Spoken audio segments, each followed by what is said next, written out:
할지 무슨 분리자처럼 나오네. 자, 화면 보기. 밴디 프로블럼. 강도.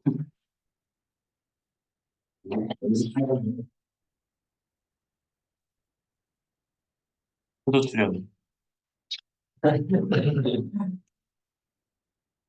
아, 그러면은 보이시죠? 네. 쓱 시작해 보겠습니다. 일단 요즘 인베딩이 어떻게 쓰이는가를 먼저 이야기를 하고 넘어가면 좋을 것 같은데요. 제가 아는 바에 의하면 일단은 당연히 모든 LLM의 근간이 되는 기술이기 때문에 그 LLM들이 하는 전통적인 NLP 태스크와 그 이외에 또 온갖 기상천외한 것들의 모든 근간에 이제 인베딩 기술이 있다라고 이해를 할 수 있을 것 같고요. 또 하나 인베딩 기술만 똑 떼가지고 쓰이는 게 이제 인포메이션 리트리벌 쪽인데 또 특히나 요즘 핫한 게 리트리벌 어그멘티드 제너레이션 레이크 아니겠습니까? 그래서 제가 그저께 만났던 분이 또 공교롭게도 저희 아드바크 팀이랑 되게 비슷하게 그 교육 쪽에서 좀 생성 관련된 일을 하시더라고요. 그 스타트업을 하시는데 이제 생활과윤리라는 과목이 있습니다. 그 과목에 Q&A를 좀 자동화하는 솔루션 그런 걸 하고 계시더라고요. 그래서 그거의 핵심 기술이 좀 들어보니까 결국에는 인베딩인 거예요. 그러니까 RAG가 결국에는 인베딩을 해가지고 벡터유사도 기반으로 이제 사용자의 쿼리에 대한 연관이 있는 다큐멘트 혹은 문장들을 가져오는 거잖아요. 근데 그러면 결국에는 이 인베딩이 어떻게 되냐가 핵심인 거죠. 그냥 오픈 AI 인베딩을 쓰면 뭐 연관도를 그렇게 많이 캐치하지 못하는 거를 이제 자체 스스로 좀 트레이닝 시킨 어떤 그 인베딩 모델, 센텐스 인베딩을 하셨다고 하는데 그래서 그런 인베딩 모델이 있으면 훨씬 레그가 원하는 대로 된다. 그래서 그런 얘기를 들으면서 아 재밌네요. 라고 하고 저희도 어떻게 할지 고민하고 있습니다. 근데 여기서 그, 예를 들어서 GPT-4로 그냥 바로 때려버리면 이제 네, 태스크 스피드까지 잘 못하는 거잖아. 네 맞아요. 그러면 이제 그 RAG를 이용해서 어떤 태스크에 대해서 뭐 인베딩을 잘 해갖고 그걸 했어요. 근데 네. GPT-4를 코드 스페이스에서 돌릴 수 있는 거예요. 그쵸? 아 그렇죠. 네. 그러니까 그 인베딩 모델이 일단 오픈 AI에서 나온 따로 인베딩 모델이 있고요. 네. GPT-4보다 훨씬 작은 거. 근데 그것도 사실 메이트는 공개는 안 돼 있죠. API로 하는데 그래서 그분들은 이제 자체적인 인베딩 모델을 훈련하는 거죠. 그럼 뭐 라마 같은 거 설명. 뭐 그런 걸로 알고 있어요. 정확하게는 못 물어봤는데 약간 좀 영업 비밀일까 봐. 그래서 그쪽은 GPT 안 쓴다고 하더라고요. 음, 근데도 그 생성된 결과를 보여줬을 때 이제 실제 교사들한테 보여줬을 때 이 정도면 그냥 알바가 쓴 게 아니고 교사 같은데? 라는 말이 나올 정도로 AI인 거 말 안 하고 보여줬을 때 라고 합니다. 저희도 약간 군침을 흘리고 있고요. 그 다음에 수능 문제 제작 이거는 저희 얘기고요. 성경부 이거 성경부 보여드릴까요? 이거 뭐냐면요. 막 약간 성경 그려 찾아주는 거 아니에요? 맞습니다, 맞습니다. 또 아버지 목사님이시라고. 여기 바이블이라는 게 있는데요. 텍스트 다 찾으셨나요? 아니면? 텍스트 그냥 60개만 뽑았어요. 터미 쓸데없는 걸로 시작해서 죄송합니다만 너무 재밌어가지고 네. 이거 자 오늘 열심히 일했지만 성과가 나오지 않아 허탈하다. 내일은 더 좋은 하루가 되기. 이런 인풋이 있다고 해봐요. 그러면은 우리 트레이닝을 하는 거죠. 아 파이썬. 네, 이걸로 누를게요. 나온 거 아니에요? 나 나네요. 예, 깃발이네. 오, 그러니까 이 어떤 그 상황에 대한 그 인베딩을 했어. 네, 인베딩을 해갖고 약간 그 비슷한 그런 거를 갖고 오는 거죠. 네, 맞습니다. 한 60개 정도 되는 문장들이 있는데 그중에서 이거 그냥 오픈 AI 쓴 거 그래도 이 정도 성능이 나와요. 그러니까 핵심적인 거는 이제 방금 또 나 똑같은 거 나. 핵심적인 거는 여기서 가져가야 될 거는 단순히 어떤 캐릭터 바이 캐릭터 또는 단순한 의미 정도가 아니라 정말 깊은 의미도 이 인베딩이라는 벡터 안에 존재를 하는구나라는 걸 알 수 있습니다. 코사인 시뮬러리티. 아, 그래요? 사이즈 네, 시뮬러리티로 그냥 그 문장 인베딩으로 뽑았더니 이렇게 비슷해요. 네, 그렇죠. 아, 근데 이거 공개되나요? 유튜브에? 네, 거기 뭐 자르면 돼요. 아, 네, 여기까지 잘라주시면 될 것 같아요. 왜냐면은 이 코드가 제 코드가 아니어가지고. 아, 예, 약간. 뭐 불러야 돼요. 예? 불러야 돼요. 아, 예, 예, 알겠습니다. 네, 뭐 코드 안 보였을 것 같긴 한데. 네, 코드는 보이진 않았어요. 네, 그래도 약간 허락을 받은 건 아니라서. 네, 아무튼 했고요. 담계시라고 얘는 보여드렸습니다. 그래서 이제 LSTM, 뭐 버트, GPT 이렇게 쭉 나오면서 대세는 이제 딥 뉴럴 네트워크를 활용한 이런 인베딩이 대세가 되었고 또 컨트라스티브 러닝을 활용한 인베딩 방법론들이 있는데 그래서 아주 짧게 소개를 또 하겠습니다. 그래서 여기서 주로 얘기하는 건 이제 월드백은 좀 흰늘이 한계딸인데 그거보다는 훨씬 많이 발전을 하고 해 있는 상황이다 라는 거고요. 그리고 자 렉처 1에서 우리가 배웠던 내용을 살짝 복기를 해보자면 이제 월드백에서 대해서 배웠는데 어떤 센터 모드 하나가 주어졌을 때 주변을 예측을 하는 거죠. 또 반대로 이제 주변이 주어졌을 때 센터를 예측하는 모델도 있었지만 우리가 집중을 했던 건 이 모델이었고요. 그리고 이제 어떻게 학습이 일어나는가를 보면 결국에는 로스 펑션을 최소화하도록 이 벡터, 그러니까 워드 벡터들을, 인베딩 벡터들을 업데이트하는 방식으로 이루어졌다. 그리고 이제 그레디언트 디센트에 대한 이야기가 이제 나옵니다. 굉장히 친숙하시겠지만 그래도 다시 짚고 넘어가자면 우리 로스 펑션을 최소화하기 위해서 사용하는 알고리즘이고요. 이제 러닝 레이트에 의존해가지고 점점 스텝을 밟아가면서 이 그 파라미터를 조정하면서 로스 펑션이 최소가 되는 값을 찾아가는 알고리즘이고 여기 노트가 이제 재밌는데 우리 오브젝티브는 이렇게 컴팩트하지 않 하지만 인생은 똑같다 해도 되더라 뭐 이런 그- 그리고 이제 경사각법 얘기 그 그레디언트 시스템이죠. 그래서 이렇게 식이 주어지고요. 뭐 사실 다 아실 것 같아가지고 이거는 넘어가면 될 것 같습니다.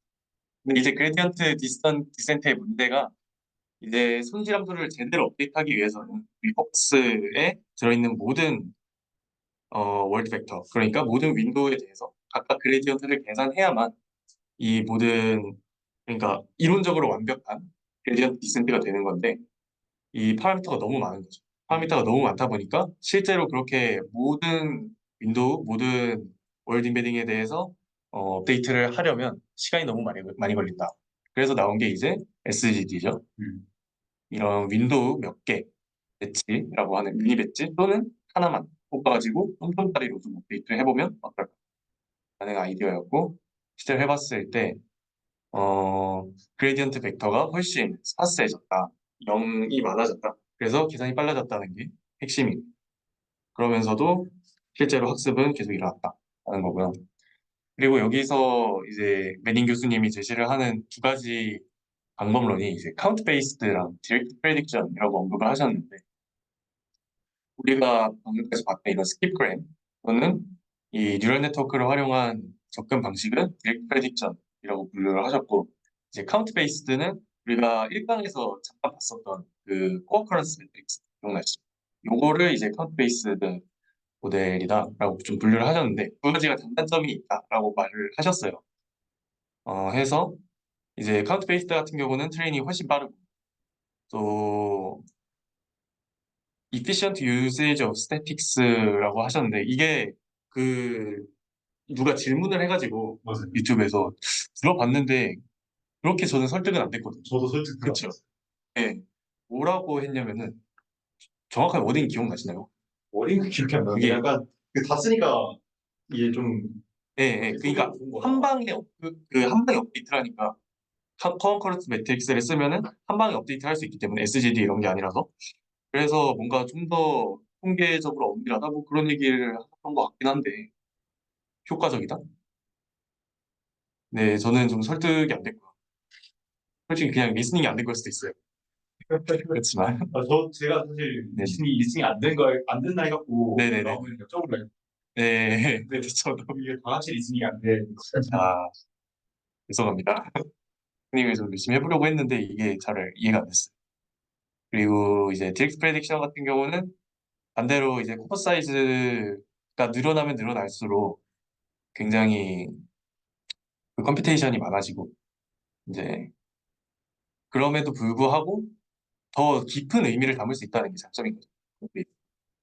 이런 두 개의 장점이 있어서 이제 이 이야기가 어떻게 가고 있냐면 그 두 개를 합쳐가지고 내가 글로벌한 대단한 걸 만들었다라는 쪽으로 가는 겁니다. 레닌 교수님. 맞아. 네, 진짜 만들었어요. 레닌 교수님. 그리고 그 저번 주에도 말씀하셨지만 아직까지 쓰인다면서요, 글로벌. 대단한 거죠, 사실.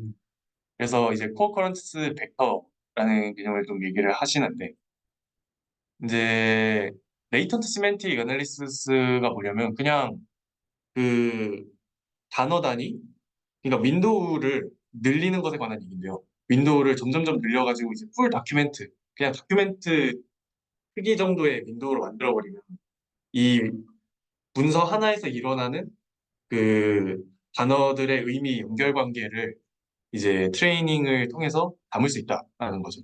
그러니까 문장 단위의 어떤 문장 단위 안에서 일어나는 단어의 의미 관계가 아니고 그 다큐멘트 전체, 예를 들어서 스포츠에 관한 다큐멘트다라고 하면은 이제 그런 의미들이 스포츠 관련된 어휘들에 좀 집약이 돼서 담기게 되는 건데.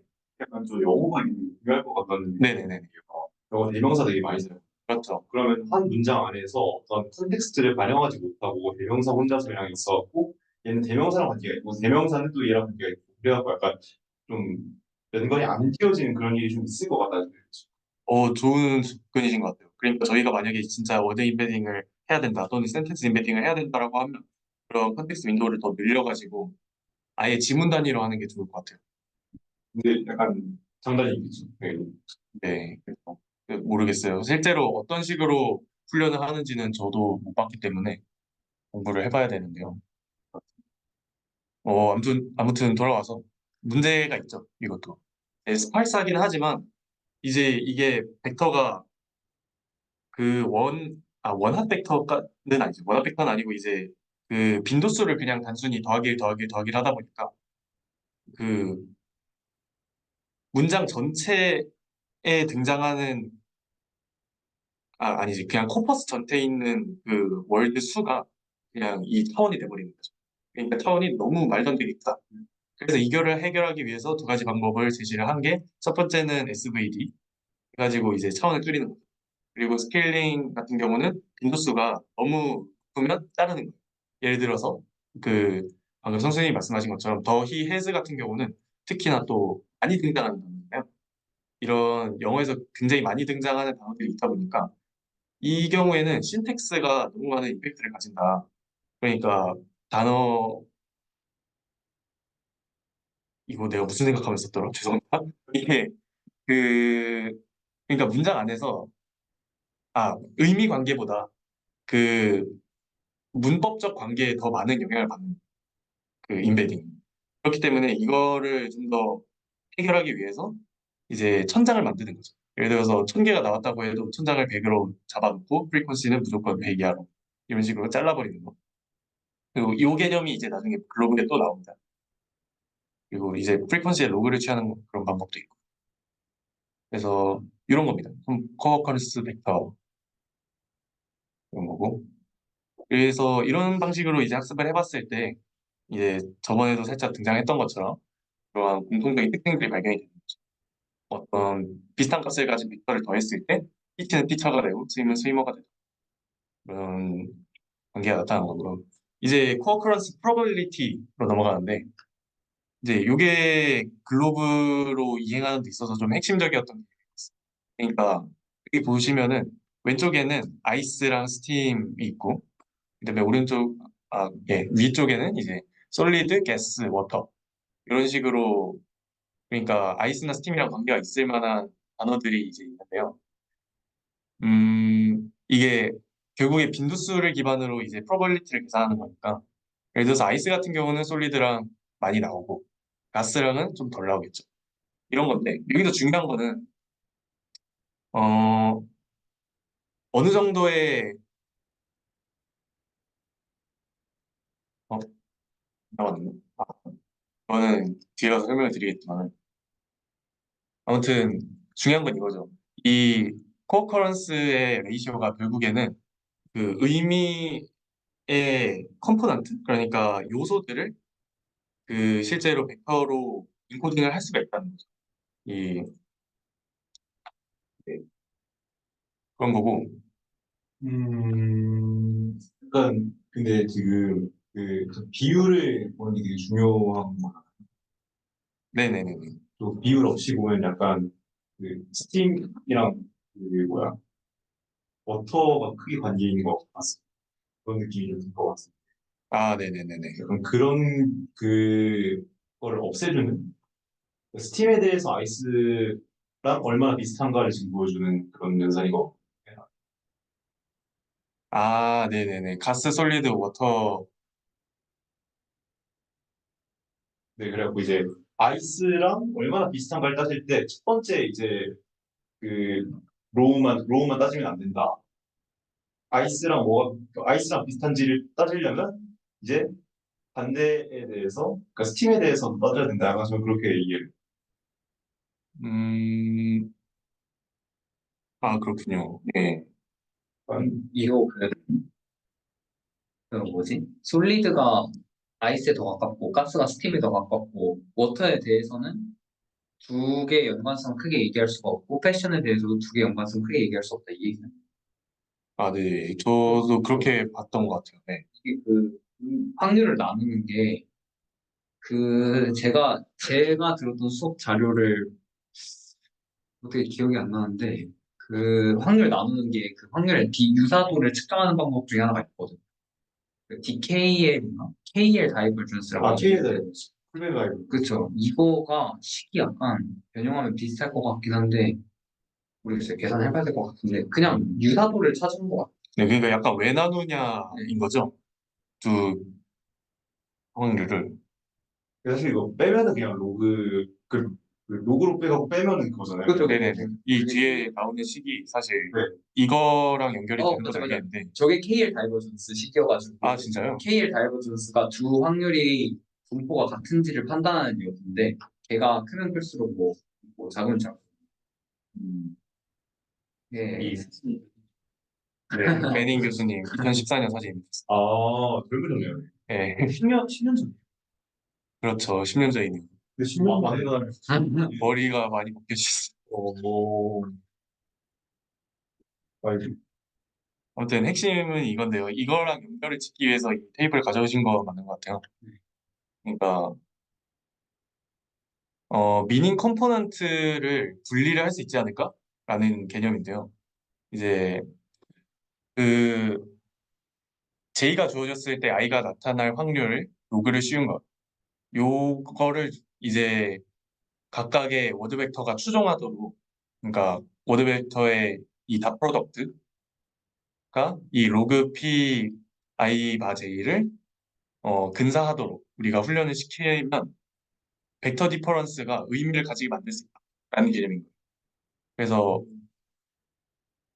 그, 네, 그쵸. Px 바 A를 Px 바 B로 나눈 거, 로그를 취한 것. 이게 이제 좌변에서는 각각의 워드 벡터의 이제 차가 되는 거죠. 그러니까 네, 이게 하나가 얘네가 지금 차이고 여기에다 이제 평균값을 취하면 얘네가 얼마나 떨어지는지 보는 게 그게 이제 KL 다이버전스입니다. 네. KL 다이버전스의 뜻을 생각을 해보면 두 개의 분포가 어떻게 다른지를 보는 건데 그 중에 딱 한 항만 떼서 본 거니까 아 얘네는 이 상황에서 다르구나 정도만 확인하는 거라고 하면 될 것 같아요. 이 웨이트 자체가 이제 분포를 네. 나타내는 거예요. 얘네는 이제 나중에 다 합치면 분포가 돼요. 그게 이제 KL 다이버전스. 웨이트를 다 합치면요. 네, 그러니까 이걸 매트릭스. 평균을 내서 네? 네 평균을 내면 되는데 평균. 그게 이제 KL 다이버전스인데 KL 다이버전스가 의미하는 걸 생각을 해보면 KL 다이버전스는 두 개의 분포가 얼마나 다른지를 나타내주는 앤데요. 근데 이 식은 그 KL 다이버전스에서 딱 하나만 뽑아서 본 거죠. 평균을 안 내고. 그래서 만약에 저희가 예를 들어서 그 직업의 이렇게 단어군이랑 뭐 그냥 어떤 그 직업들이 하는 동사의 단어군을 이렇게 비교를 만약에 치면 그 요거의 평균값을 내면 얘네가 얼마나 차이가 나는지 나오겠죠. 근데 여기에서 하는 거는 티처랑 티치 딱 이거만 네, 그쵸, 있고 그쵸. 이 차이만. 그렇죠. 그래서 요게 KL 다이버전스 여기다 평균을 내면 KL 다이버전스가 된다. 그럼 이제 분포의 차이를 각 이제 W의 차이가 반영하게 됩니다. 그렇죠. 그렇죠. 그렇게 하도록 차이에 대한 분류를 설명이라고. 그렇죠. 네, 맞아요. 그래서 이 차이에 좀 집중을 해가지고 이렇게 디자인을 하신 것 같아요. 그리고 로스 펑션 같은 경우는 이렇게 나와 있고, 이제 이코어커런스 매트릭스에 대해서 이제 이터레이션을 돌리는 거죠. 네. 네. 요거 끝나. 그리고 요 F 함수가 보면은 여기 커팅이 들어가 있어요. 위에. 그래서 이제 프리퀀시가 너무 높아도 좀 천장을 주는 거죠. 여기 글로브였고, 실제로 개구리를 넣었을 때 요 여러 마리 개구리들이 나왔다. 이게 2014년인 거죠. 그러니까 2014년 논문인데 이 결과를 굉장히 빠른 트레이닝 그리고 포퍼러가 늘어나면 늘어날수록 좀 스케일업을 하고 그리고 굉장히 작은 벡터로도 그 워드 벡터의 차원이 그렇게 크지 않더라도 이 많은 정보들을 반영할 수 있다라는 걸 발견을 하셨다라고 합니다. 혹시 매닝 교수님. 아까 로봇은 매닝 교수님이 아니고 연구실에 아, 매닝 교수님 아니에요? 아, 지우겠습니다. 아니 이렇게 그냥 붙어 있길래 본인인 줄 알았어요. 근데 1도전 맞을 것 같아요. 아, 후닥. 그렇군요. N 교수님. 약간 리스펙을 담아가지고 되신 것 그런 거 약간 닮았다고 해서 네, 없어요. 후닥도 없으니까. 그- 그리고 이제 이밸류에이션에 관한 이야기가 나오는데 사실 약간 제가 생각하기에는 조금 재미없는 내용들이었어가지고 요즘 어떻게 이밸류에이션을 하는지에 대한 걸 좀 가져왔거든요. 그래서 STS라는 이밸류에이션 그 뭐야 그 뭐라 그러지? 보드가 아니라 뭐야? 매트릭 네. 뭔가 제가 쓰고 싶은 표현이 있었는데 아무튼 매트릭이라는 뜻이에요. 네. 그 매트릭이 있는데 이제 요게 계속 많은 논문들에 등장을 해가지고 뭔가 좀 찾아봤는데요. 이제 시멘틱 텍스튜얼 시뮬러리티라는 개념인데 아까 제가 말씀드렸던 것처럼 그냥 어떤 구조적 내지는 그냥 그 단어의 캐릭터 바이 캐릭터 시뮬러리티 말고 진짜 시멘틱 시뮬러리티를 따지는 거예요. 의미로.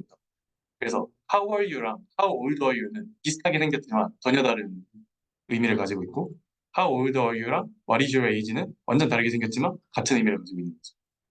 그래서 요거를 구분할 수 있는가에 대한 테스트들이고 그래서 태스크는 그냥 그런 식으로 분류가 돼 있어요. 문장 두 개가 주어지고 문장 두 개의 시멘틱 유사도, 의미론적 유사도가 뭐 휴먼 애노테이터가 이제 한 거죠. 그런 식으로 덤들을 매겨놓은 데이터셋들이 쫘라락 있고 그걸 얼마나 잘 예측을 하는지를 평가하는 게 STS고요. 이제 한국어 코퍼스에도 있습니다. 콜 STS라는 게 카카오에 있다고 해서 이거 한번 살펴보면 될 것 같습니다. 좋을 것 같고요. 그래서 이게 실제 벤치마크인데, 맞아요. 제가 벤치마크를 말하고 싶었어요. 그렇죠. 그래서 이 벤치마크의 추이를 보면 여기서 갑자기 수직 상승을 하잖아요. 이게 이제 심 CSE 로보타라는 모델이었는데, 심 CSE가 이제 스탠포드에서 연구를 한 거더라고요.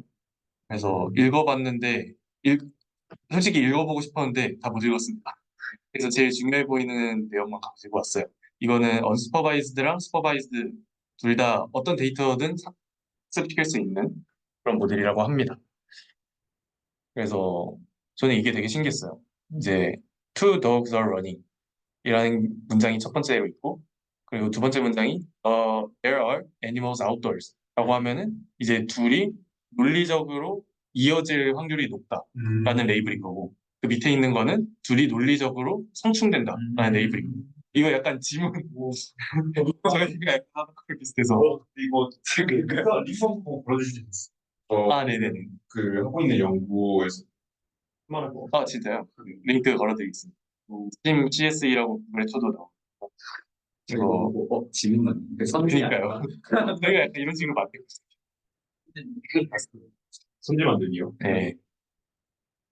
그리고 이제 요거는 저의 약간 짧은 리니어 알제브라 지식으로도 약간은 이해할 수 있는 내용이어가지고 약간 기뻤는데 이제 그 단어 하나가 여러 가지 의미를 가질 수 있잖아요.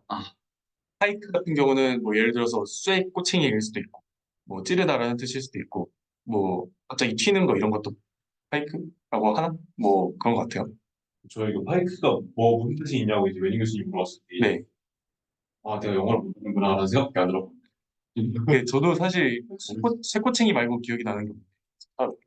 약간 뭐 신조 얘기하는 건가 생각했는데, 다음 페이지 보니까 파이크 한참. 산창이 뭐예요?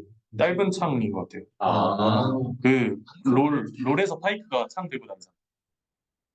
아, PC도 있네요. 그러니까 저 처음 검색해봤네요.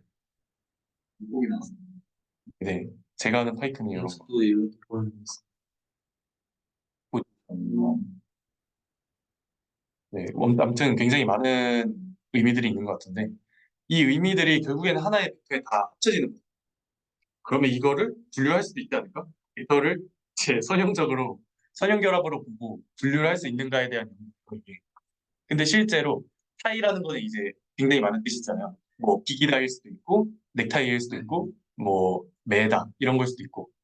그래서 타이라는 거를 이제 분류를 해봤을 때 이 각각의 단어들의 웨이티드 썸으로 나타낼 수도 있었다는 거예요. 그래서 몇 트라우저 플러스 몇 시즌 플러스 몇 스코어 라인 플러스 몇 와이어스 플러스 몇 오퍼레이팅을 하면 타이가 나오는 거죠. 그러니까 이게 되게 재밌었어요. 그래서 그냥 약간 이렇게 쓱 가리면은 저의 약간 그 문과적 수학 상상력을 봤을 때 이게 약간 기저들에 대응한다고 봐도 되지 않나 그런 거죠. 와, 근데 이게 그 완전히 그냥 그 이어가 아니라 완전 동의어도 다 네네네. 차이가 이게 시멘틱인 거니까. 예, 그냥 비었다 네, 이런 그쵸, 이런 그쵸. 책도 다 그쵸. 그냥 나운이 아니라 버브여도 어차피 형태는 같으니까 이 타이라는 같은 그 벡터에 다 인베딩이 되는 거잖아요. 그러니까 이 동의의 관계를 이런 식으로 풀 수도 있다. 그러면 복잡적으로. 전체 단어 셋의 기저들이 존재할까? 진짜 그런 걸 하면은 되게 흥미로울 것 같아요. 차원이긴 아, 그거 한데, 저 옛날에 그거 하려고 했었는데, 근데 네. 애초에 이게 인베딩 자체가 이제 300개 차원이라고 그러면 300개로 이제 300개 기저가 있는 기저가 있잖아요. 네. 그러면은 사실 무조건 300개 이내 기저가 있을 거거든요. 네, 당연히. 네, 네, 네. 근데 그거 하나하나를 라벨링을 하려고 하는 그런 시도가 있긴 했었어요. 아, 제가 진짜요? 알기로는. 이게 막 여러 가지 있어요. 그러니까 이제 막 뉴런 하나의 어떤 세만티시티를 뽑는 그런 것도 있고, 어떤 그 차원 하나의 세만티시티를 뽑는 그런 연구도 있고, 그렇거든요. 그래서 이제 뭐 사실 뭐 예, 내가 공부했었지만 거기서 이제 봤던 것 중에서도 이제 막 뭐 뇌에서도 감정의 어떤 컴포넌트를 이제 찾으려고 하는 그런 연구도 있었던 거예요. 음, 그런 느낌으로 어떤 베이시스를 찾고자 하는 연구는 꽤 많았던 근데 네. 베이시스를 찾으면 모든 단어가 다 걔네들의 합으로 나타나는 거잖아요. 그러니까요. 그거 너무 신기할 것 같아요. 진짜. 재밌겠네. 약간 언학적인 아이디어 없으신가요? 저희 아이디어는 쉬울 것 같지 않다. 왜냐면은 사전을 그렇게 만들 수 있어도 저희가 실제로 쓰는 의미는 계속 변환. 예, 계속 변하니까 만들어놔도 그쵸. 내일은 못 쓰는 거죠. 아, 그렇죠. 그건 그렇긴 하네요. 네, 그렇네요. 근데 그냥 개념적으로 되게 흥미롭긴 한 것 같아요. 여러 가지 단어들의 합으로 한 단어를 나타낼 수 있다. 그래서 이런 거는 이제 굉장히 재밌었고. 그 다음에 이게 또 23년도 슬라이드에서 추가가 된 건데, 이제 Named Entity Recognition이라는 태스크에 대한 설명이고, 그걸 어떻게 푸는지에 대한 내용입니다. 그래서 요거는 그냥 사실 읽으면 될 것 같긴 한데요. 이제 한마디로 그냥 고유 명사를 찾아가지고 분류하는 작업이라고 생각을 하시면 될 것 같아요. 근데 이거를 이제 그 가까이 위치하는 단어들을 통해서 클래시피케이션을 할 수 있지 않을까라는 거죠. 뭐 예를 들어서 파리면은 뮤지엄이랑 가까이 있을 확률이 높은 거고. 그러니까 파리가 이제 맞나요? 이렇게 얘기하는 거 맞나? 이 슬라이드 지금 봐서 아, 네. 잠시만요.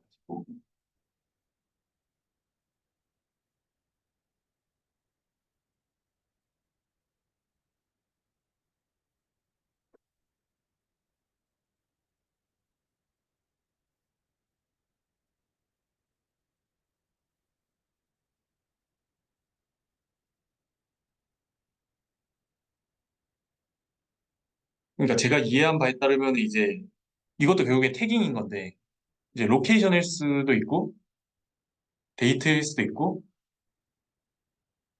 예, 그러니까 두 가지 태스크가 합쳐진 거거든요. find 그리고 classify. 이게 고유명사인가 아닌가를 먼저 판단한 다음에 그 고유명사가 어떤 클래시피케이션에 속하는지 요거를 찾는 거여서 그 과정에서 이제 주변 정보들을 활용할 수 있다 정도의 이야기인 것 같습니다. 죄송합니다. 제가 좀 더 제대로 이해를 하고 왔어야 되는데 벼락치기를 해가지고 근데 맞는 말씀 같아요. 네. 그러니까 약간 너무 하이 레벨로만 설명을 드리는 것 같아가지고 뭐 그렇습니다. 시간 2시간인데요. 뭐. 네. 그렇고요. 이제 클래시피케이션으로 좀 넘어가 보자면 아, 그 클래시피케이션의 문제 정의고요. 이거는 이제 데이터셋이 이런 식으로 구성이 되어 있다. 그렇죠. X를 Y라고 분류하라. 라는 작업이고 이게 정답 레이블인 거죠. 결국에 Y가. 아 이게 안 보이시는구나. 제가 네? 그 포인터처럼 마우스를 쓰고 있었는데 네네. 아 보이나요? 아 이게 그 화면 공유여가지고 그런구나. 그렇습니다. 그렇게 데이터셋들을 구성을 하고 이제 가장 간단한 클래시파이어는 소프트맥스 클래시파이어라고 하는데요. 이제 식은 이렇게 되고 x x가 주어졌을 때 이게 y에 속할 확률을 구해준다라고 해석을 하면 되는 것 같습니다. 그래서 이 W 매트릭스의 각각의 로우가 이제 그 클래시피케이션에 대응을 하는 거죠. 뭐라 그러죠? 클래스에 대응을 하게 되는 거고. 그래서 x라는 워드 임패딩과의 닷 프로덕트를 해서 이 함수에 넣어서 그 각각의 확률을 뽑게 되는 거예요. 우리의 목적은 그런 거고. 그리고 정답이 주어지게 되죠. 그래서 그 정답을 최대한 맞출 수 있도록 이 웨이트 매트릭스 하고 그 x 임베딩 벡터를 이제 조정해 나가는 게 우리 학습의 그 결과가 되는 겁니다. 이게 소프트맥스 클래시파이어의 개념인 것 같고, 어, 그래서 이 소프트맥스 레이어를 거쳐서 나온 프로버빌리티 중에서 가장 높은 프로버빌리티를 뱉는 y를 출력을 하는 거죠. 네. 그 밑에는 제가 이게 방금 드렸던 이야기인 것 같고. 이제 뉴럴 클래시피케이션은 그러면 전통적인 소프트맥스 클래시파이어와 어떻게 다른가에 관한 내용인데요. 전통적인 이게 텍스트가 많아가지고 저도 이해를 100%는 못했지만 이제 전통적인 머신러닝 그리고 그 통계적인 소프트맥스 클래시파이어는 아까 봤던 그 공식을 사용해가지고 산출이 되는 거고 여기서 우리가 학습을 시키는 파라미터들은 어 인풋 랩 아 제가 방금 설명해 준 잘못 들었네. 그 인풋 레프레젠테이션을 학습시키는 건 아니고 W만 이제 학습이 되는 거예요. 네. 그래서 리니어한 바운더리가 형성되지 않는 이 분포에 대해서는 제대로 클래시피케이션을 못하는 문제가 있었다라고 합니다. 그리고 뉴럴 네트워크 같은 경우는 이따구로 생긴 데이터여도 제대로 학습을 클래시피케이션을 할 수 있다는 건데 왜냐하면 W와 이 워드의 그 단어의 레프레젠테이션 벡터 임베딩 자체도 우리가 학습을 시키기 때문인 거죠. 그래서 처음에는 이 단어 워드 벡터들이 원핫 벡터처럼 이제 굉장히 스파스하게 흩어져 있는데 이걸 이제 계속해서 학습을 시키다 보면 어 인터미디엇 레이어 벡터 스페이스에서 클러스터링이 된다라는 개념인 것 같습니다. 맞나요? 맞아요. 제가 그렇게 이해한 게 이게 맞나요? 약간 어떤 느낌이냐면, 네, 그러니까 약간 그 트레디셔널한 그런 머신러닝 같은 경우에는 위에 같은 케이스밖에 안 되거든요. 네네, 그래서 여러 가지 방법을 통해서 위에 있는 상황으로 이제 그 데이터 포인트들을 다 이동시키려는 그런 시도를 많이 했었어요. 제 어떤 그 연구에서. 근데 이제 좀 그 퍼세트론이 핫해지고 이제 뉴럴 네트워크 핫해지고 그러기 전까지는 어떤 걸로 있겠냐면 보통 어떤 뭐 베이시스를 이용해갖고 여기 있는 그 점들을 다른 이제 공간으로 옮기는 거예요. 그렇게 한번 옮겼더니 이번에는 그냥 직선 딱 그어도 두 개가 나눠지는 거예요. 뭐 예를 들어서 이걸로 치면은 얘를 당장 이제 3차원으로 이제 올려 이제 빨간색 같은 경우는 이제 위에 둥둥 떠 있고 이제 네네. 초록색 같은 경우는 아래에 약간 이렇게 네네네네네. 그러면 그게 짧잖아. 그런 아, 느낌으로 할 수 있는 게 이제 공간을 이제 옮기는 건데 뭐 뉴럴 네트워크 같은 경우에서도 이제 W를 계속 바꾸고 그리고 이건 레이어가 하나가 아니잖아요. 네네, 그렇죠. 하나가 아니기 때문에 이게 바운드가 이제 구현적일 수 있는 거거든요. 근데 이제 마지막 포인트까지 가기 전까지만 한번 보면은 거기에서 맨 마지막 포인트 직전까지 갔을 때 범이 리니어하게 딱 잘라도 이게 구별이 될 수 있을 그런 모양으로 옮겨져 있어요. 마지막 레이어 직전까지. 그러면 마지막 레이어에서 그냥 하나만 그냥 이제 퍼센트로 하나만 그냥 연결시켜줘도 그냥 딱 칼로 자르라고 잘리고. 그런 의미구나. 그러니까 레이어를 계속해서 쌓아가지고, 어, 말하자면 데이터 포인트 자체를 이동시키는 게 아니라 공간을 보는 관점을 계속해서 이동을 맞아요. 시켜가지고, 맨 마지막 레이어에서는 그냥 단순한 클래시피케이션만으로도 애들을 클래스로 싹 다 쏴줄 수 있다. 네. 그렇게 이해를 하면 될 것 같습니다. 감사합니다. 네. 아, 맞아. 이거 되게 재밌는 거 찾았는데요. 그, 옛날 연구자들은 진짜 개쩐지였지 않아? 네. 저걸 이게 10년 전 사이트인데, 안드레이 카파트리라고 굉장히 유명한 연구자가 자바스크립트로 딥러닝을 하는 라이브러리를 만들어가지고 왜 하는데요. 여기 데모가 있는데요. 이 클래시피케이션 실시간으로 되는 거 보여드리겠습니다. 오, 실시간이요. 와, 와, 우와, 와. 우와. 근데 저 오른쪽 그래프가 뭘 나타내는 건지 이해를 볼까요, 이거? 뉴런을, 아, 아, 그, 그걸로 바꾼 거 아니에요? 그, 행렬을, 웨이트를 색깔로 나타내는 거 아니에요? 아닌가? 그러니까 이 색깔들이 이제 초록색 점들이랑 빨간색 점들을 분류해라라는 태스크고, 이게 이제 그렇게 나눈 건데, 혹시 그 단순한테 H13 6. 이게 뭐지? 뉴런 0, 1이고, 이거를 누르면 2, 3으로 바뀌어요, 이렇게. 뉴런들을 돌아가면서 볼 수 아, 있는데, 음, 뭔지 자, 모르겠어. 그러니까 이게 레이어 1, 레이어 2, 레이어 3, 레이어 4, 레이어 5인 것 같아요. 그리고 아까 말씀하신 대로 아, 레이어 5가 성수님 말씀하신 대로 가장 단순하고요. 그 처음부터 한번 다시 네, 보겠어. 이게 레이어 1입니다. 그러니까 공간 변환하는 거네요. 그리고 뭐 뉴런 0과 1, 왜 뉴런 하이퍼볼릭 1과 2, 아, 2와 3, 3과 4, 4와 5. 어, 어? 이거 모양은 똑같은데 관점이 돌아가는 거 아니에요? 네, 그거 관점 봐. 하이퍼볼릭 어, 탄젠트가 뭘 얘기하는 축 두 개를 지금 줬다는 거 아니에요? 뉴런이 지금 각 뉴런들이 모든 점에 대한 정보를 합쳐서 네. 그러면 이제 첫 원앤 투라 그러면은 x축이 원이고 y축이 2인 거 같아요. 그래서 이제 원하고 2에 대해서 액티베이션을 확인해 봤더니 이제 그 초록색 어떤 점에서는 이 지금 네모박스에서 뉴런 1하고 2에 대응되는 어떤 좌표로 이동했다 이런 거 같은데 좀 네모 박스가 그러니까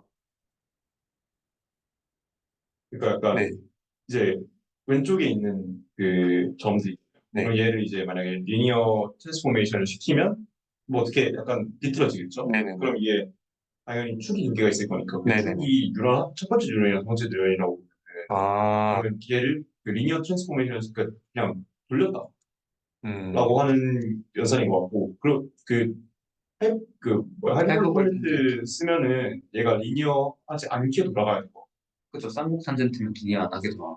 그러면 그렇죠. 근데 저기 6이랑 2는 모르는 여기 레이어 6개 썼다던가? 혹시 2 누르시면 레이어가 2개밖에 안 나옵니다. 레이어요? 네. 한번 그 레이어 한번 그 밑에 이거요? 네네네. 그렇네. 그렇네요. 네. 뉴런수네요, 뉴런수. 네. 아, 그럼 뉴런들의 각각 하이퍼볼릭을 곱해서 넣어봤더니 저렇게 나온다? 그렇게 해서 마지막에 봤더니 결국에는 두 개로 나눠지는 모양이다. 그럼 이거 하나하나가 다 그건가? 그거 아니에요? 레이어, 그 나오는 레이어 갖다 나오는 레이어. 네, 첫 번째 레이어 지났을 때 FC 네. 롤이 나오고, 두 번째 레이어 지나가면 네, 탄젠 그거 스테이지 나오고. 그렇죠. 각 점이 네. 어디 가는가. 네. 해서 마지막에는 이렇게 깔끔하게 이렇게 분류가 옮겨보니까 까다닥 하다가 이렇게 직선으로 바뀐다. 오, 궁금하네. 이거 10년 전에 자바스크립트로 어떻게 작업을 보지? 서클 데이터 이런 것도 막 실시간으로 지금 일어나고 있는 거예요. 학습이. 이거 서버 만드는 것도 봤어. 근데 이게 이거만 있는 게 아니고 되게 신기한 것들이 많아요. 오, 별의별 게 다 있어요. 이 엠리스트 분류하는 것도 있고 여기 리인포스트 러닝, 딥큐 러닝도 있어요. 뭐야? 와, 이거 얘가 막 돌아다녀요. 와. 뭔지 모르겠는데요. 미쳤어요. 그리고 저는 이게 제일 재밌더라고요. 페인팅 하는 거. 10년 전에 와. 고양이 그려주는 거. 그 맞네요. 그 레이어 지나가면서 좀 바뀌는 거지. 아무튼 이런 거 하느라 시간을 좀 써가지고 죄송합니다. 너무 재밌네요. 좋았어. 아니 이걸 하느라 시간을 써가지고 준비를 잘 못했어요. 이게 좀 기다려요. 그러니까 이거 준비죠. 그래서 요거를 제가 뽑았습니다. 오른쪽에. 근데 이게 진짜 재밌어요. 그러면은 이거 좀만 보여드릴게요. 이게 이제 클래시피케이션이랑은 정확하게 상관은 없는 것 같은데 이게 뭐냐면은 XY 포지션 오른쪽에 있는 그 네모 안에 XY 포지션을 잡아가지고 이거를 RGB 값과 연관시켜주는 문제예요. 그리고 아마 컨볼루션 넷을 쓴 것 같아요. 이게 그 라이브러리 이름이 conv.js거든요. 그래서 컨볼루션 네트워크를 써가지고 이 작업을 수행하는 건데 아, 이런 식으로 실시간으로 러닝 레이트를 바꿀 수가 있어요. 일단 크게 해서. 네. 그래서 처음에 크게 해서 거기 빠지는 거. 그렇죠. 네. 이렇게 점점 줄여나가야 돼요. 이게 재밌어요. 정말 재밌겠네. 이렇게 점점 줄여나가면은 로스가 빠르게 낮아지거든요. 근데 여기서 역으로 오른쪽으로 간다? 그러니까 이제 많아서. 안 나가나? 그러면 약간 로스 떨어지는 속도가 느려졌죠. 그리고 아예 이렇게 해버리면 튀어버리겠죠. 지금 튀고 있어요. 로스로. 그리고 그거를 우리가 눈으로도 확인할 수 있는 거죠. 뭐 로스 관련해서 좋은 논문이 있었는데 제가 끝나고 기억이 안 나. 네. 끝나고 그래서 그래서 제가 요거 가지고 놀면서 약간 발견했던 게 뭐냐면 처음 이제 여기 써져 있는 대로 처음에는 크게 해서 점점 시간이 지날수록 낮아지는 게 좋다. 낮아지는 게 좋은데 그 이렇게 하다가 로컬 미니멈에 달하는 순간이 있어요. 예를 들어서 이거 한 2.0 아래로 잘 안 내려가잖아요, 지금. 2.05. 이럴 때 러닝 레이트를 한번 싹 높여요. 그래서 그 골짜기를 벗어나게 해준 다음에 그러면 로스는 좀 튀거든요. 근데 이렇게 일부러 튀게 만든 다음에 다시 러닝 레이트를 낮추면 또 다른 골짜기를 찾아서 들어가는 거예요. 그래서 0.6 뚫었죠? 2.06. 와, 지금 1.19로 갔다. 네, 이런 식으로 계속 하다 보면은 되게 비슷해지더라고요. 이게 너무 재밌었습니다. 와. 그래서 제가 저의 소타, 왔다 갔다 하다 보니 네, 왔다 갔다 계속 하다 보니까, 그러니까 공을 계속 이렇게 미니멈으로.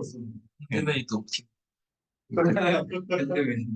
이거 약간 이것도 AI 훈련시킬 수 있지 않아요? 러닝 레이트 조정하는 거. 이거 들어가는 AI 있어요. 아, 있어요? 이거 자체로 그냥 그 러닝 레이트 조정하는 그 옵티마이저를 그런 네트워크로 합수시킨 게 있어요. 아, 사람보다 잘하겠네요, 그럼? 그쵸? 연구 중인 것 같은데 대박이네. 찾아봐야겠다. 뭐라고 치면 나와? AI 옵티마이저. 그, 러닝 레이트 옵티마이징 AI 뭐 이런 식으로 치면 네, 나온다. 그런 거다. 그런 거. 스케줄러요? 오, 옵티마이저 AI.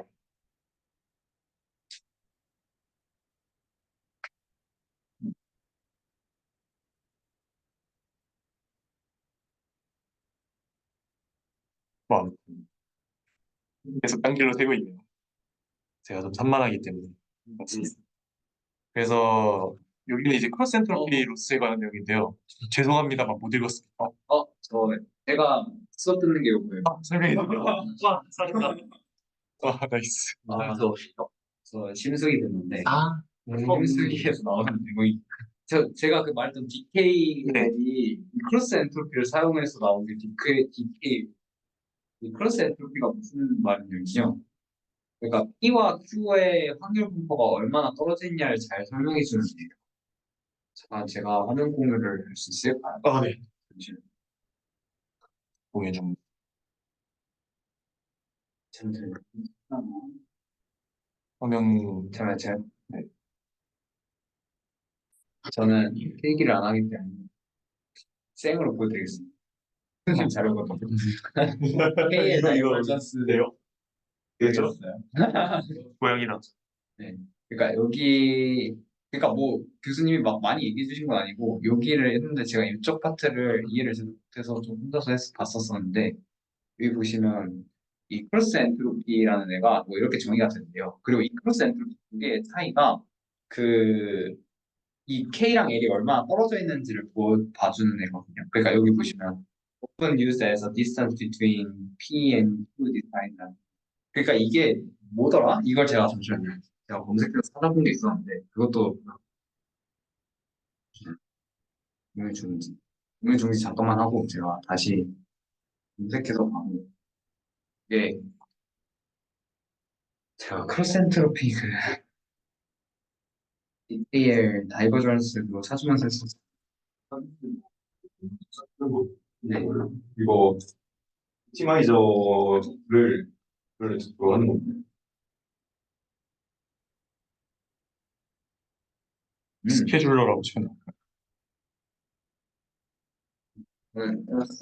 제가 봤던 사이트를 애용하는 사이트 중에 하나 애용하는 그거 중에 하나인데 그 가끔가다 수업 내용을 모를 때 공돌이의 수학 정리 노트라는 홈페이지를 잘 보는데 여기 크로스 엔트로피가 잘 설명이 다 있습니다.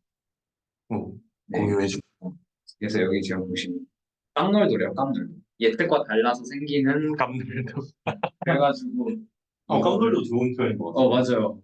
이렇게 되더라고. 그래서 이게 그 예측과 다르면 올라가고 낮으면 떨어지는데 그래서 그 DKL이 그 다음에 만약에 나오면 그거는 이제 그 얼마나 깜놀했는지에 대한 두 개를 빼서 이게 얼마나 정상적인 얘네들이 같은 확률 분포를 가지고 있는지에 대한 설명. 어떤 것들의 확률 분포를. 그러니까 예를 들어서 P랑 Q가 있으면 이 P가 얼마나 깜놀하는 형태로 나오나인 건데요. P가 그러니까 이 어떻게. 확률 분포가 네. 예를 들어서 여기 지금 제 파트 여기 이렇게 보시면요. 네. 여기 보시면 그러니까 저희가 가지고 있는 정상적인 주사위랑 비정상적인 주사위 이렇게 두 개가 있을 때 네. 이 정상적인 주사위가 P고 비정상적인 주사위가 Q잖아요. 이 P 로그 Q를 취하면요. 얼마나 비정상적인 확률이 나오는지 그러니까 이게 우리의 기대랑 얼마나 다른지가 나오고요. 정상적인 정보 엔트로피 값은 이거라 그러잖아요. 그러면 이거 그냥 P에다 로그 P를 취하면 우리가 원하는 이 정상적인 값이 나와서 이 두 개 차이를 빼면 얘네 둘이 얼마나 일반적으로 같이 있는가를 얘기하는 거예요. 이게 KL 다이버전시고 그 KL 다이버전시가 얘기했던 게 그 벡터 두 개의 차이도 KL 다이버전스의 그걸로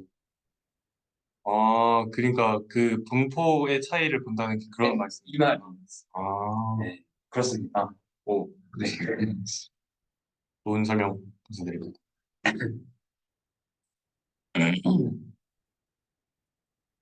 그래서 크로스 엔트로피에 관한 내용 특강을 방금 들었고, 그래서 이거를 파이토치에서 쓴다고 하는데요. 저는 코드를 안 돌려봤기 때문에. 그래서 이제 실제로 과제가 그건가 봐요. 바이너리 클래시피케이션을 하나 봐요. 그 네임드 엔티티 리커그니션을 하는 것 같은데. 그래서 슈퍼바이스드 트레이닝이라고 하는 거는 레이블된 값이 이미 있는 거고 그 값을 얼마나 잘 추정하는지를 보는 태스크인 거기 때문에 슈퍼바이스드 러닝인 것 같습니다. 그래서 실제로 레이어는 이렇게 구성이 되어 있다고 합니다. 그리고 여기서 이제 우리가 밑바닥부터 시작하는 딥러닝에서 봤던 아주 친근한 개념이 나오는데, 이 뉴런의 활성 함수라고 하나요? 그랬나요? 이름이 뭐였죠? 뉴런이 그 어떤 정기적 반응에 의해서 반응하는, 그러니까 정기적 자극에 의해서 반응하는 걸 함수로 나타낼 수 있었나요? 그게 그러니까 리니어하지 않으면 활성 함수인데 네, 그 실제 생체 뉴런 네네, 실제 생체 그거 그렇죠. 네, 그쵸. 생체 뉴런이 어떤 자극이 주어지는 그 정도에 따라서 반응하는 정도, 아, 그거였죠. 맞아요. 활성 함수가.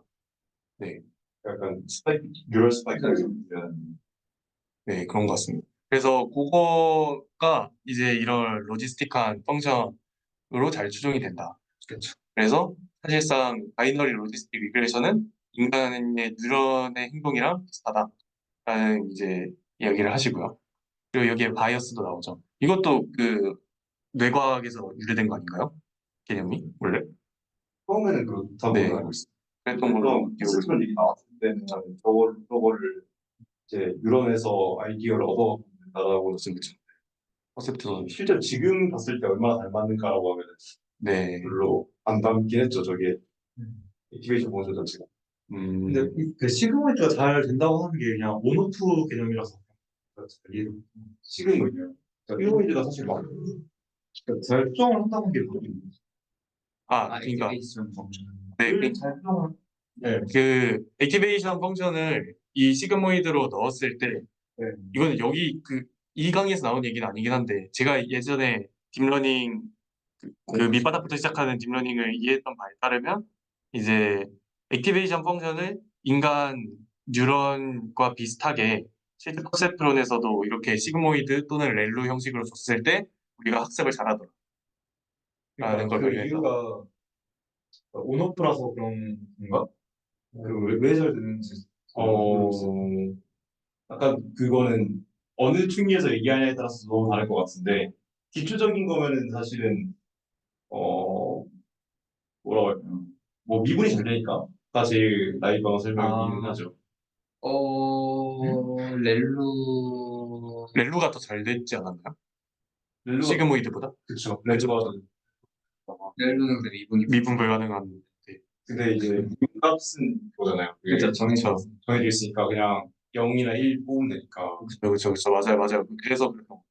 아 맞아요. 아 맞아요. 그래서 그 스파이크 해가지고 0, 1 이렇게 돼가지고 여기는 그냥 무시한다고 해서 네, 그래서 막그 원래 아, 미분에서는 0, 그렇구나. 0도는 1인데 0도는 1로 하면은 미분이 안 돼갖고 미분이 안 되고 렐로는 그냥 미분값을 1로 뽑으면 되는데 이제 그 스텝은 0 아니면 0이, 그러니까 0 아니면 0이니까 그거를 그 미분값을 줘도 학습 자체를 못한다. 라고. 렐루가요? 아니 렐로 아니고 이제 시- 스텝이었어. 스텝. 이거. 예, 맞아. 맞아. 스텝이 안 좋은 거였어. 네. 맞아요. 근데 그 교수님이 말씀해 주셨던 게 렐루가 미분을 하다가 미분 불가능한 지점에 도달할 가능성이 있다 그랬어요. 거의 없대요. 거의 그걸 꼭 사람의 딱 정확히 0으로 돼갖고 하는. 네 지점이 거의 없어요. 수학적으로 볼 수가 없어서 확률이 0인 거 아니에요? 그렇죠 확률이 그러네요. 점이니까. 확률이 0이니까 근데 그래서 좀 수업 지나간 게 그렇죠. 그리고 이제 뭐 뭐지 물리학과에서 만든 몰루도 있고 뭘로 있어요? 네. 렐로가 아니라 뭘로 있어요. 아 그래 몰루 어떻게 생겼어? 몰루 갤루 막 이런 갤로는 실제로 많이 쓴다고. 갤루는 MOLU예요? 네 몰루 뭘로 하면 그 논문으로 이모티콘 나올 것 같아. 네 서울대에서 아, 그렇죠 맞아 이거만 맞아 이름이 그렇대요. 진짜 일부러 맞춘 건가? 맞아요 몰루여서. 와, 보안 결시 안 되겠네. 역시 대단하네요. 아 어댑티브 액티베이션 펑션. 네. 액티베이션 펑션인데. 몰루 뭘로 생긴 거죠? 볼까? 이미지 들어가 있어. 맞아요 이미 있을 거예요 아래로 조금 이렇게 네 맞아요 이렇게 해서 몰루 여기 첨부가 돼 있겠죠? 그죠, 진짜. 폴루. 근데 약간 갤루랑 맞아요, 맞아요. 갤루. 이거랑 비슷한 거 봤던 것 같은데요. 그게 갤루야. 뭐가 다른 거지? 갤루가 가우시안이고 맞아, 맞아. 얘는 그 하이퍼를 리트센스네. 이게 꺾어지는 게 조금 다른 거. 네네. 그죠? 아, 웃기네요. 내가 볼 때 그냥 몰루를 만들고 싶어가지고 이거 만든 것 같아요. 물리학과 분이신가 그러실 거예요. 네. 오, 이것도 작년에 나왔잖아요. 무한열씨. 알겠습니다. 어쨌든. 한번 팬미팅을 하면 좋을 것 같고요. 그래서 뉴럴 네트워크라는 거는 여러 개 이제 퍼셉트론들을 연결한 거니까 결국에는 여러 개의 로지스틱 리그레이션을 동시에 하는 것과 같다라는 해석을 해주셨습니다. 네. 근데 중요한 거는 이게 어떤 값을 예측하는지를 미리 정해놓을 필요가 없다라고 하셨거든요. 이거 정확하게 이해되신 분 계신가요? 저 리스닝 못하는 건 잘 서 있었어요. 네, 그냥. 어, 그러니까 폐기인데 폐기가 뭘 예측해야 되는지를 정해놓을 필요가 없다. 이거 뭔가, 해석에서 뭔가 똑같은 이 그러니까 약간 그 우리가 태스크가 없어도 어떤 스페시픽한 태스크를 우리가 생각하고 있지 않아도 디자인할 수 있잖아요. 심경만으로. 그런 느낌인 건가? 서빙페이스 쓸 때도 그 네. 세티멘트 어널리시스 말고도 네. 그냥 레이블을 사용자가 지정해 줄 수 있거든요. 네네네네. 음, 하고 음. 끝나고 그랬어요. 근데 그 말씀하신 게 뭔가 맞는 것 같긴 해요. 어차피 맨 끝에 네. 그 FC 레이어 하나만 붙여두면은 계속 분류해주면 되니까.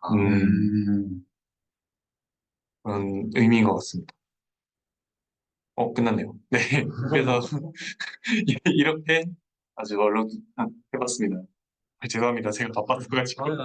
늘 재미없습니다. 수고하셨습니다. 너무 좋아요. 그러면 마무리할까요? 네.